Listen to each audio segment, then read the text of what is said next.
আপনি কি মনে করছেন বেশি টাকা ইনকাম করলে আপনি সম্পদশালী হবেন? তাহলে আপনি ভুল ভাবছেন। অধিকাংশ মানুষই অধিক টাকা ইনকাম করার পেছনে ছোটে, কিন্তু তারা ইনকাম বৃদ্ধির সাথে সাথে তাদের সঞ্চয়কে বৃদ্ধি করতে পারে না। কারণ তারা ইনকাম বৃদ্ধির সাথে সাথে তারা তাদের খরচকেও বৃদ্ধি করে ফেলে। আপনি যদি সম্পদশালী হতে চান তাহলে আপনাকে 3টি কাজ করতে হবে। প্রথমত, প্রতি মাসের ইনকামের একটা নির্দিষ্ট অংশ আপনাকে সঞ্চয় করতে হবে। দ্বিতীয়ত, ইনকাম বৃদ্ধি হলেও আপনার খরচটাকে নিয়ন্ত্রণ করতে হবে।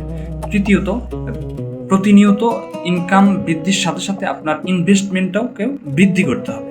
কম টাকা ইনকাম করা মানুষটাও যদি সিস্টেমকে মেনে চলে তাহলে তারা সম্পদশালী হতে পারবে। আবার অনেক বেশি টাকা থাকা সত্ত্বেও যদি তারা সিস্টেমকে মেনে না চলে তাহলে তারা দেউলিয়া হয়ে যাবে। আপনি এখনই একটা সিদ্ধান্ত নিন, প্রতি মাসের ইনকামের একটা নির্দিষ্ট অংশ সঞ্চয় করুন এবং সেটাকে ইনভেস্টমেন্টের পরিকল্পনা করুন। আর একটা কথা মনে রাখবেন, শুধু টাকা আপনাকে সম্পদশালী করবে না, আপনাকে সিস্টেম সম্পদশালী করবে। এজন্য সিস্টেম বিল্ড করুন। প্র্যাকটিক্যাল টিপস পেতে ফলো দিয়ে আমাদের পাশেই থাকুন।